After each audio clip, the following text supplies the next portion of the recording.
no being without imperfection. It's not possible. If you find a place that you've made an error, that you're willing to transform yourself in response to the error, well, that's it, is you let go of your old preconditions. You let them die. That's part of your being. You let that die like a phoenix. And then you allow a new part of yourself to spring forth in response to the error. And so that's the reason that there's a call for humility in religious writing. It's like, pay attention to where you're wrong. Don't pay attention to where you're right. Pay attention to where you're wrong, because where you are wrong, you're weak and insufficient. And your weaknesses and insufficiencies will multiply your suffering. And so if you can figure out where you're wrong, then you can let part of yourself die. And then all of you doesn't have to die. And so it's painful. It's painful because it's a continual process of renewal, like a forest fire. But so the utopia, in some sense, it's like a meta-utopia. It's nothing is going to be perfect, but you can learn how to deal with imperfection properly. And then... Oh, sorry. No, that's fine. Yeah. One of the things I think is really interesting is a lot of these sorts of activists on that side of the fence, they don't seem to understand what admitting and accepting your mistakes does for you. Because while these mistakes, what I find really interesting is they try to pacify everything around them. They will, like I say, they'll go out and protest you. They'll protest anyone. They'll break things. They'll set fire on them. They'll try and bring people to heel. And it's interesting how, and it's just a method of trying to control their environment. But what I find interesting is that if you take responsibility for your mistakes and then change yourself, you are still taking control, but you're doing it in a way that's eminently more practicable. It's a lot easier for you personally to change yourself and decide, you know what, I did the wrong thing.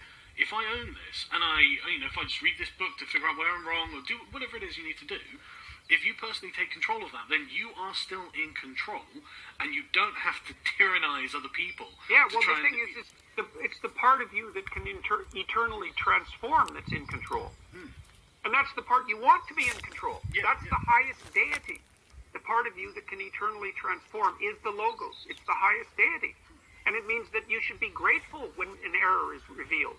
That's why Christ says that you should be, essentially, that you should welcome comments from your enemies. It's like, they'll tell you what's wrong with you. It's like, really? You'll tell me what's wrong with me? That's so nice of you. It's like, maybe I can fix it. But this goes through like all sort of. I'm a lot more familiar with Western philosophy than I am Eastern. But this is a thing all the way through Western philosophy, is to be humble and accept your own errors and understand that. I don't even know how to describe it. But, well, humility. Yeah, humility. See, humility is the pathway to strength. That's the thing that's so bloody. So there's a bunch of what fundamental truths that are unbelievably paradoxical. So one is, the way to transcend mortality is to accept it. That's a very strange one. Yeah. It's very strange, because otherwise you fight it, and you get bitter and resentful. You have to accept it, and then you have to accept responsibility for it. And well, what's the pathway to strength? Humility. Why?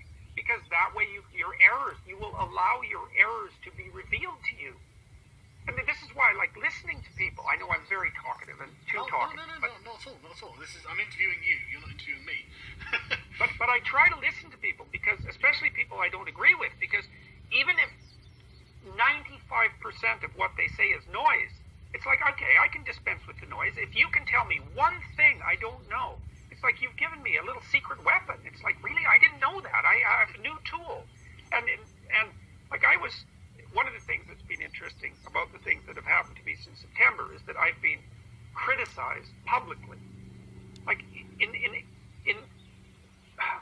almost every way that a person can be criticized, and including by my friends, because I've had friends who've helped me through this, and they watch my videos. These are good friends, and they watch my videos, and they say, look, you were a little arrogant there, you talked a bit too much there, you didn't listen to the other person there, you got too angry, and that probably didn't really serve your message properly. And like, I'm listening to them, because I don't want to make any more mistakes than I have to make.